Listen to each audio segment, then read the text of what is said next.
Hey guys, Allison here with Novus Home Mortgage. Oftentimes people, their biggest goal is to have the lowest monthly payment, and they think the way of getting there is to have the lowest interest rate, when actually mortgage insurance has the biggest effect on your monthly payment over your interest rate will have.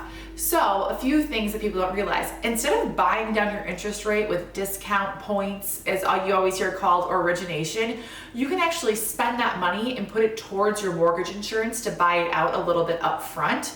Or you could put it more towards your down payment, take a little bit of a higher interest rate, and if you have more down, you actually have a lesser mortgage insurance premium. This could be the variance of $100 a month just by having a lower mortgage insurance premium, whereas having a lower interest rate might only save you $30 a month.